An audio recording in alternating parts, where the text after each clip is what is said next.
So yeah, let's get right into it before it gets too late. So who has built a custom UI component in Sencha code? Right, that's a good number. So if you ask me, this is really where XJS shines. This is what made me fall in love with XJS in the first place. That it's nice, it's well designed. The components are reusable. You can create them and instantiate them anywhere on your page, and you can make your own components as well and reuse those over and over. And it just works. It's just a very nice feeling. So this is what led me to start building these UI components in 2009. It's the core reason. So this is what we built. This is basically the the first scheduler component that was basically the reason why I started the company, because there was a client who requested this feature, but it didn't exist in XJS at the time in 2008, and neither was there any other JavaScript schedulers out there. There was a Flash one and a Java one, but we of course all want JavaScript-based components. So this is the one I built. There's a similar one, which is a Gantt chart, which is using very similar data model under the hood. These can actually share data, so you can show the same data in the both widgets using the same data store. So this is kind of like a replacement for Microsoft Project Lite, fully based on Sencha. And the third one that we built pretty recently is the Kanban, which is kind of like Trello Lite, you could say. We just have these task columns where you can drag and drop and extend it to have like modal dialogues or filters or selections and things. So those are the three main components we built, and we built the scheduler for touch as well. But these are the core components of the company. So I'm going to just share a little bit of lessons learned. And if you want to get into this business or just create larger, more rich UI components with Ext, there's a few things that you need to know. And the first one, of course, is the class system. And I'm assuming a lot of you will recognize this, a regular simple X-define statement. You pick your base class using extend. You tell the Sencha runtime and Sencha CMD what your requirements are, which dependencies do you have. This is a very nice feature, which allows Sencha CMD to optimize your build, do dynamic loading and all that stuff. So we like these. And then you just populate your class with some defaults, like width or whatever defaults you want for your component. So nothing really hard to learn there. And then we get into the really nice thing, which I love, which is the component lifecycle. So you have all these hooks that happen during the lifetime of a component. It's you have init component hook, you have after render, on destroy, after layout, before render. So it's very easy to work with a component because you have knowledge about what's going on, what phase are you in. You have the correct hooks for all situations. And this is how it looks when you're saying new panel, for example. You're firing off the constructor, firing off the init component. There's a render phase, and when you're later saying panel.destroy, you get the destroy hook. So it's all managed, reliable, works really, really well. And then if you want even more advanced features, I think not all of you might know this, but you can do things like asynchronous callback to the class definition phase. Like when the class is done defining itself, it's loaded all its dependencies, you get actually a callback here. So that can actually be useful sometimes. So we're not talking about instantiation, we're just talking about class definition. And then we can take it even further into the meta land. We can talk about when your class is being extended. So you can have a class extension callback, which is kind of crazy when you think about it. But we use that, and XJS uses that internally too. So there's an on-class extended. I'm not fully sure it's private or public, but it's there. It works. It's public, yeah. But they have all these meta level hooks, which is actually really, really cool. So when you want to start designing your component and thinking about what you want to build, you have quite a few choices to make. So of course, XJS is a UI library, so of course you have the choice to make a UI class, but you don't have to extend something visual like component or panel. You can always just create a pure JavaScript class if you're doing some calculations, some math library, date manipulation. So you have to decide like what sort of abstraction do you want from Ext. And if you do decide that it's something visual you want, then I guess you can extend something built in. If you want a custom grid, then the choice is easy. But if it's something custom made, where you have to contain other subcomponents, something a bit more rich, like almost like a mini application, then it's a bit more of a question mark. You have even more choices. If you do go for the raw JavaScript class, then I suggest you extend ext base, which is what you're going to extend if you don't put anything. So this line in the middle can actually be omitted. Or if you want the feature to be able to fire events, which could be nice for your class, then you can either mix in or extend observable class. And if you're building something that's going to end up in the DOM, then I guess you have at least 3 choices with different consequences. You have the component, which just does HTML. That's the most simple, the cheapest option. You have a container, if you want to contain other components or containers. Well, that's of course a bit more rich than we're using the nice container API in Sencha. And if you want the full-blown architecture with button support, with toolbar support, title, animation, collapse, expand, and then you want a panel. But I see this in a lot of applications I review when I visit clients, that they typically extend panel just because it's so nice, you get so much for free. But then they don't use it. They just put some DOM content in the middle. And you don't really lose much, but then on the other hand, you don't get anything for free either. You just get more stuff in the DOM. There's more code executed. So at any time, choose the simplest, the most stupid component you can. So if you just deal with HTML, just pick component and go the easy way. So save yourself the overhead. And when you sort of design what should go inside of the component, you have to also think a little bit about which abstraction level you want to sit on. Like what support do you want? What support do you want from XJS? So we can of course stay very down deep in the basement on the DOM, which feels very low down if you're sitting on top of an XJS stack. But we're talking about HTML element class. We have document get element by ID. So if you're working on that kind of level, then you're responsible, A, for JavaScript API being cross-browser. You don't have that from Sencha anymore. CSS being cross-browser. That's all on your plate. The next step up you can use is, of course, the XJS JavaScript API for element, the sort of the core, the DOM wrapper of event object of the HTML element called Ext element. And then you get the nice normalized JavaScript API.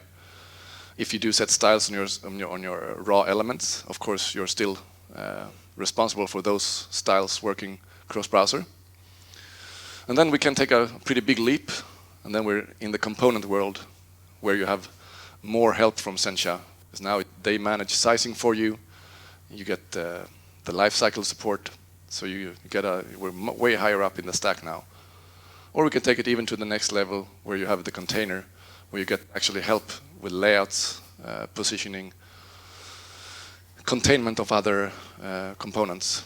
So you kind of you have to decide what kind of help you want from the framework. And I guess the price is also going to be relative to the higher up you are. So if you want extreme speed, then you might want to be here. Or then as you go up, if you always pick panel as a rich client interface, then it might be more than you need.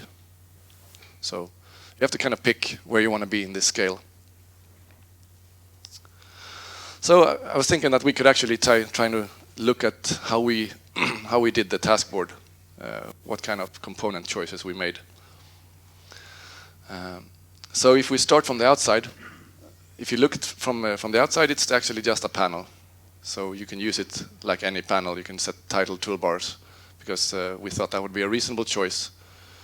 so that users can just say T-bar, say buttons, because yeah, usually you have a lot of associated buttons with these, like add new task, different zooming. So putting a toolbar there seems very reasonable. So if we used container, we would lose that option. So we choose panel with a layout of HBox, which kind of makes sense when you go to the next level, because you see all these columns divided up. So that's just a simple HBox layout. Each of these panels are just a simple container again with layout fit. And we chose panel here because you see we have a title on top of each. We have the collapsible support. So that's again something we couldn't have if we didn't choose panel. If we didn't need that, no panel would be needed. We would just use container. But that's the design decision that we made. And then you see one of these panels have actually been turned into a container to be able to contain two sub Kanban panels. So that's just a simple raw X container with layout VBox, split flex one on each to split it nicely. And inside of each panel with layout fit, we put one data view. So in total, there's 5 data views just sitting inside each of these.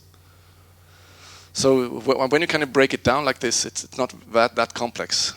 I think the Kanban as a whole, of course, it shares a little bit of code with the other tools we make, but in total, it's not more than, I don't know, 3,000-4,000 lines of code, because we have so much infrastructure, the whole layouting thing, the panel class, all that stuff we get for free, because we're standing on very tall shoulders.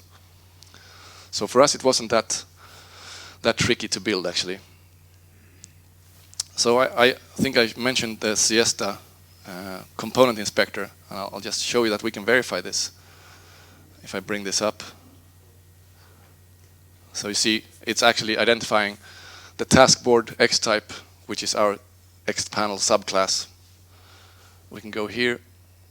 Now we're in a task view. That's our data view. Here we have the task column, which is our panel subclass. And of course, we see the header component here, title component. This is a tool. So this normally tells the truth. If you're wondering, like, how did they build this component? Just fire it up in Siesta and fiddle around. It should show you everything you need to know. So that's basically how it looks. You can drag and drop things. Zoom.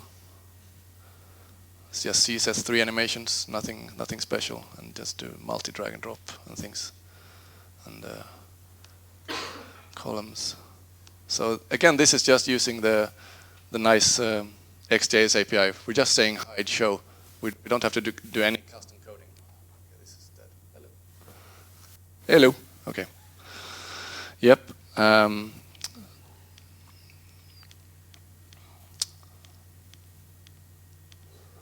So that's the Kanban component, and yeah, I'll show you briefly the Gantt component as well while I'm at it. This is just dependency-driven tasks orientation with the filtering. You can highlight critical tasks in the chain and use any of the regular XJS API because this is just a tree subclass. So if you know how to deal with a tree, know how to load it, this is very easy to work with. So very simple stuff, and then the scheduler is just the same thing.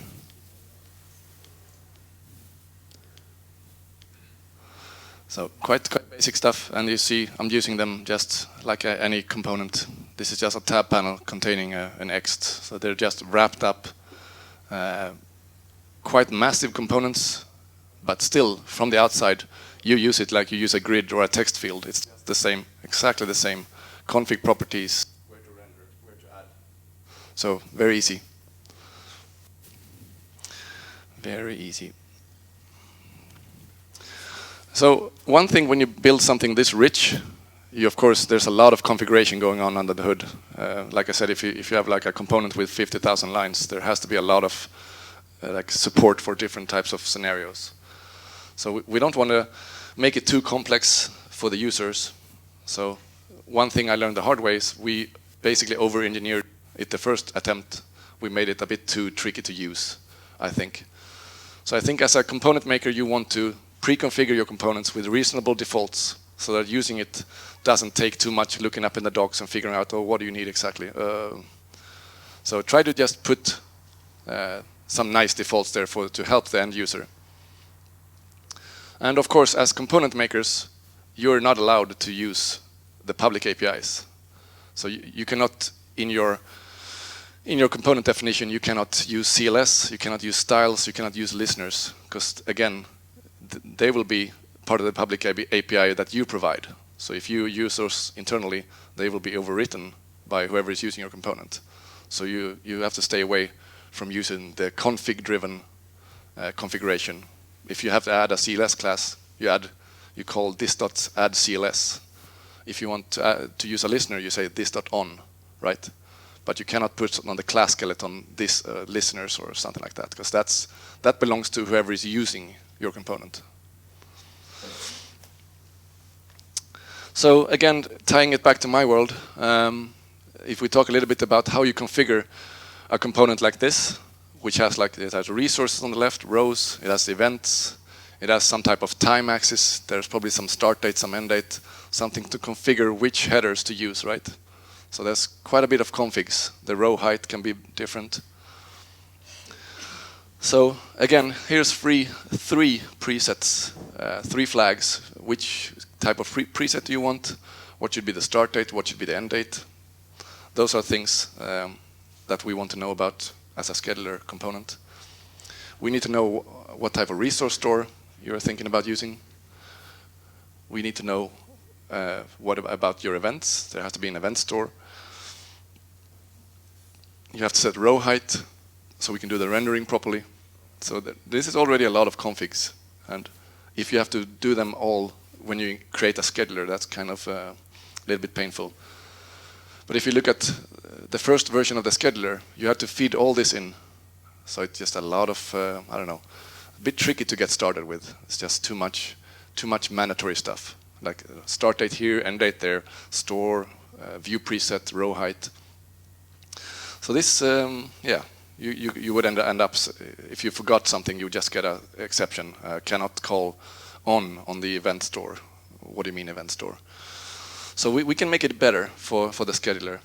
So if you see here, we just put some reasonable defaults on the prototype. The view preset we set to day and week, because we think that's probably something that users will use. If they don't like it, they will override it. We put a custom row height. We just put some defaults, start date, use current date. We put in a new event store if there's none provided, so that you actually get something on the screen rather than just a crash saying there's no event store. So using scheduler now, that's all it takes. So it's just extremely easy to work with a scheduler now. And I'll do the stupid and try to do this live, but so if we get rid of the ugly way, new ch panel.scheduler grid render to, probably this was going to crash because I'm doing it live. There you go. Now at least I get something. There's something on the screen. I don't have to read 30 exceptions. Okay, you forgot start date, you forgot end date, you forgot store, blah, blah, blah, blah, blah. So now, of course, I'm disappointed because I don't see any rows, but then I didn't really tell it what to load either.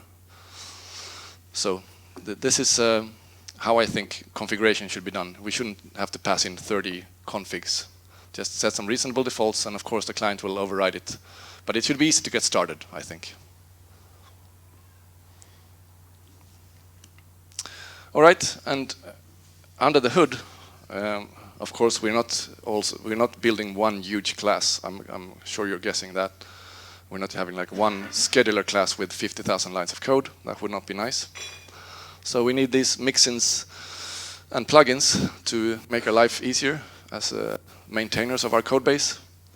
And yeah, we've seen this mentioned a few times already today, so I'll just go over it quickly. But mixins are just simple, plain objects, containers of properties or methods.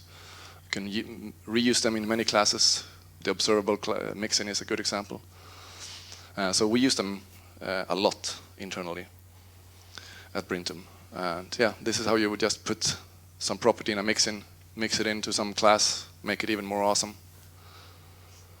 And here's our from the repo of the scheduler class. This is how we use them. At least 10 mixins.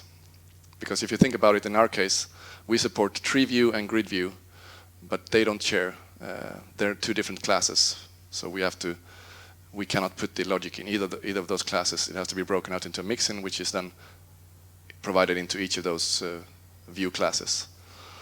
So that's why we've broken everything out into mixins that can be applied to either grid panel or tree panel.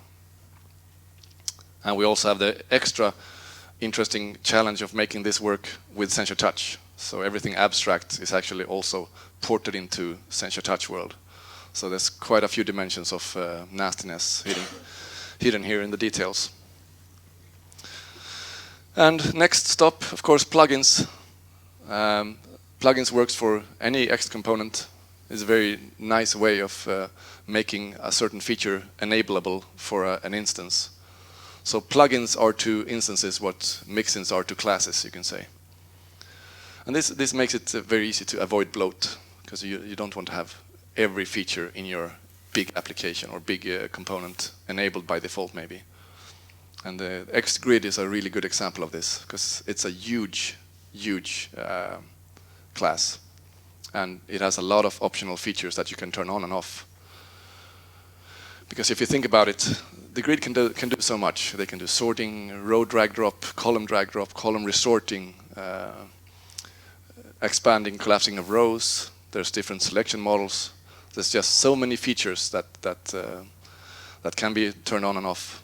And by doing this in terms of plugins, like you see these ones, cell editing, header drag drop, XJS makes it very nice for us as a user, because we can build away the stuff we don't need, which we couldn't have if they put it in the core XGrid panel.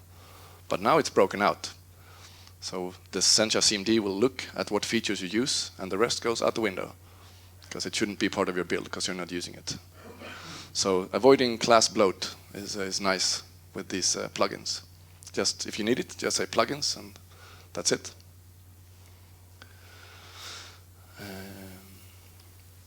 And yeah, the usage of a plugin, if you haven't used one, just define it, extend abstract plugin. The only thing you have to provide is an init method. That's how easy it is. You get access to the host component, so you can tag along to its lifecycle. You can observe for render method, you can observe for store loading in a grid, and just consume it like this. Plugins. There should be new mixin. That's a typo. Yeah, that's a bad typo. It should be new my. Okay, live coding warning. That's what it should be. So that's plugins, and again, we make really good use of this too. We have the same concept as the grid. We have so many users that only want a read-only schedule, for example. They just want to show the vacation time or something like that, or that bookings of, I don't know, a dentist. They don't care so much about editing or export to PDF maybe. But this is already maybe 15 plugins that won't be part of their build if they don't use it. So they can save probably, I don't know, quite a lot of kilobytes on the download, which we all want, right? So anything in your components that should be sort of in the on and off should be a plugin, or is a good candidate for a plugin. All right. And of course, there's a few tips and tricks and pitfalls that I've discovered along the way as well.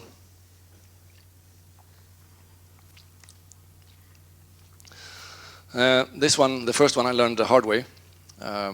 If you go too deep inside of the XJS private APIs, you get bit pretty bad when it's time to upgrade. So in our version 4, the XJS4 version, we had, at one point in the beginning, we had something like 60 overrides to, I don't know, work around various cases. But after a review, we were able to throw most of them out. And we're now down to maybe 15 or something, and each of them are documented.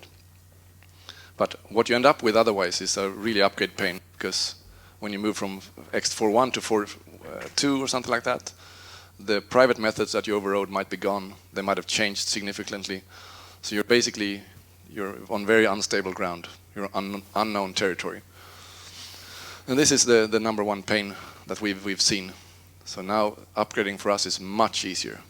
So yeah, any way you can, you stay on top of the API. Then it's a smooth, turbulence-free journey.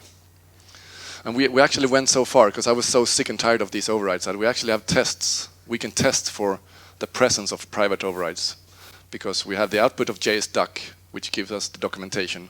And the documentation blob, the JSON API there, has all the info if it's a method is private or public. So we can actually scan our entire object model to see if it's coming from a superclass, and then check in the API what function is this? Is it public or private?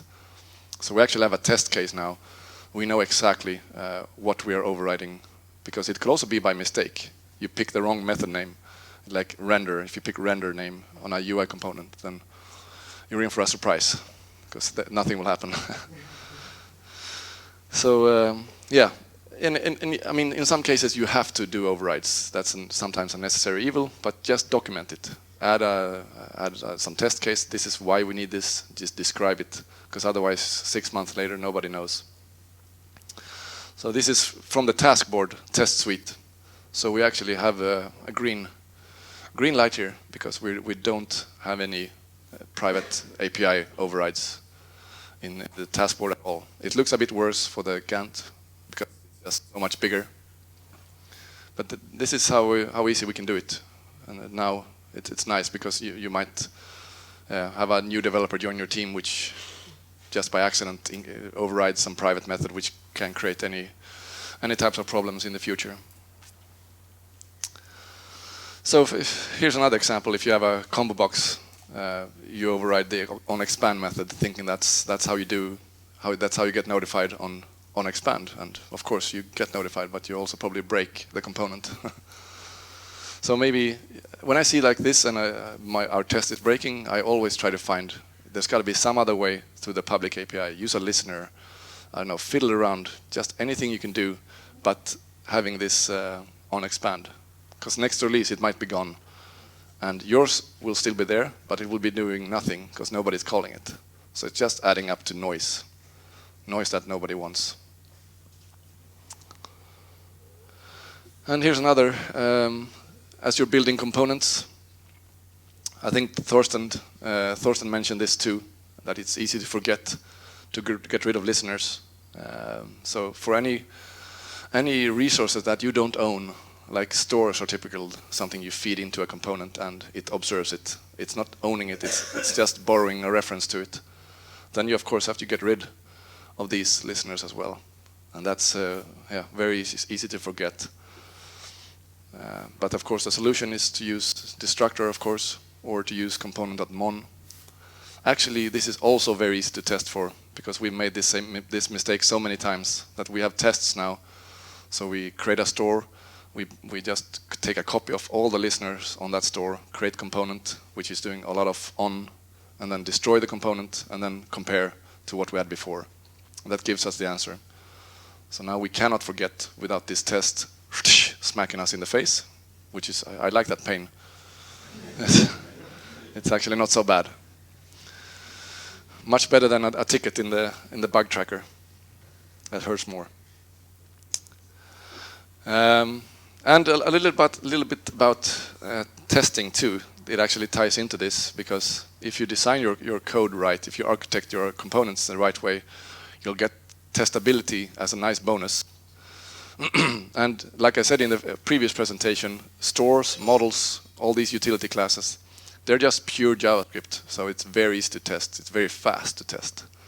So they're really good candidates to put business logic, like in the example I showed you, get annual salary per user, should be on the user class, on the user data class. You could also put it in a controller, you could put it in a view. The end result will be the same programmatically, but testing it will be much harder, because if you have to render a view to get to your logic, then you have to wait for it to render, you have to wait for the DOM to be ready. Even worse, if you put it in a controller, you have to get all the dependencies mocked for the controller to work, all the component query stuff has to resolve. So models and stores are nice places for model stuff. Very fast, very easy. And yeah, when you have a working component, don't forget to test it. I actually put a component maker test pack on GitHub.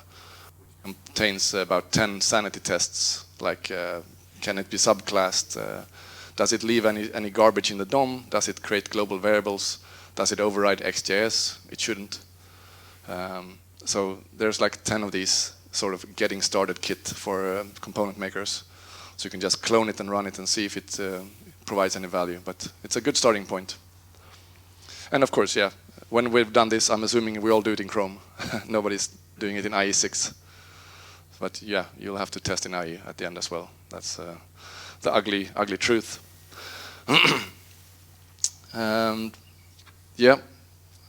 I'll leave you with a few links if you want to check out our products or learn more about Siesta for testing. The component pack, github.com/myname/component maker test pack. And one more plug I want to make is for a really great site done by one of the oldest community experts called Saki. He has extjs.eu. Very good examples, very thorough blog posts, quality code, except for the leading comma, the trailing leading comma. Yeah. So if you can just not look too closely, but the code is really neatly done. He's super expert. So recommended, very highly recommended. And I think that's what I had for component making, and I'll be happy to take any questions. Or can I say something? Yep. Can you go back to where you changed the new plugin? Because I think that is... I messed it up again. Practically, I see this quite a lot from our developers. Yeah. When you write any new in the class definition, practically you will instantiate only one plugin for every subclass. But this is class instantiating. It's new.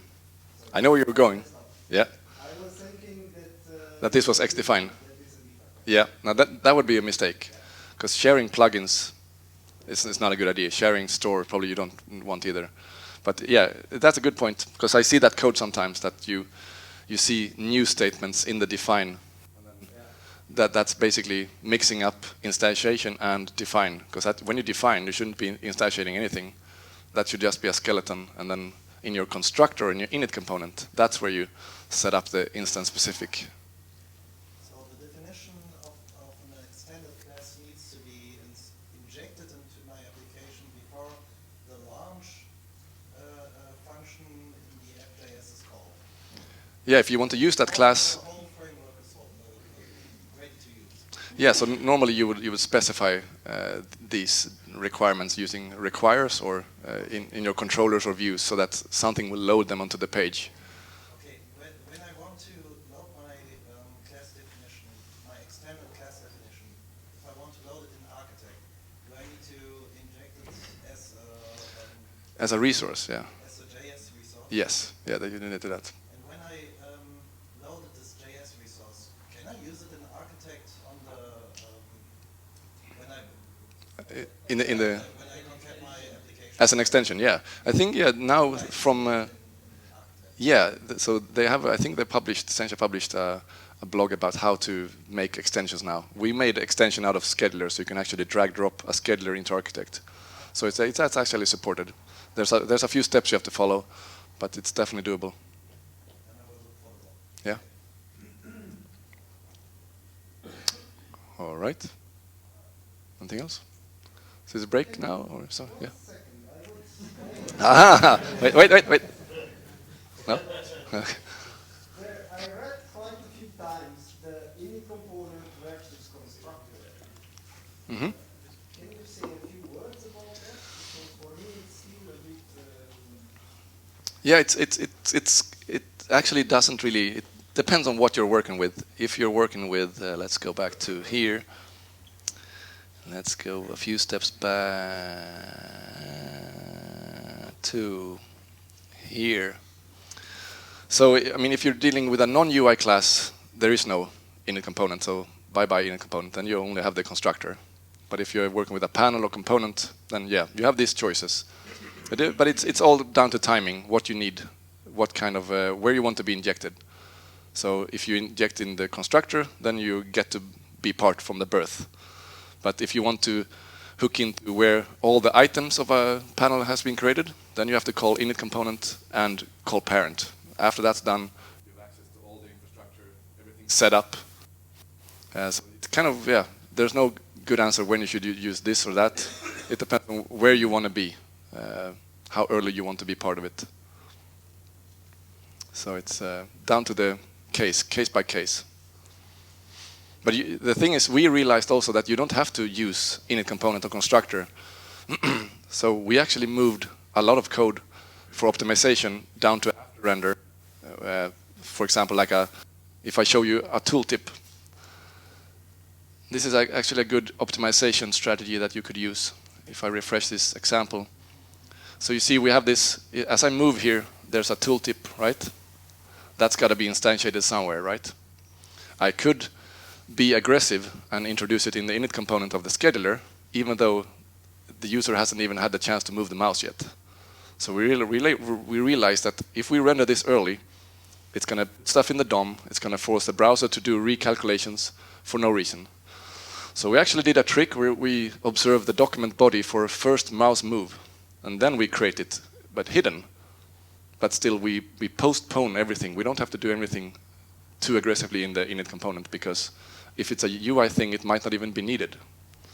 So we have a few of these tricks. So as I move the mouse, anywhere on the page, there's a single listener which creates this tooltip, and we're just delaying everything. So we're not too eager. But and that makes a difference if you add everything up. If you just throw a bunch of stuff that's the user doesn't even want yet.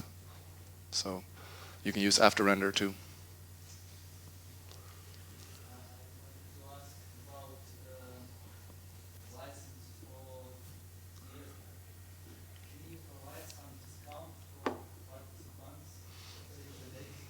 We can talk about it. And I think we're out of time. But we are. Is it break time or? Yeah. So now it's the official break time with the snack, right? Yeah. All right. Thank you.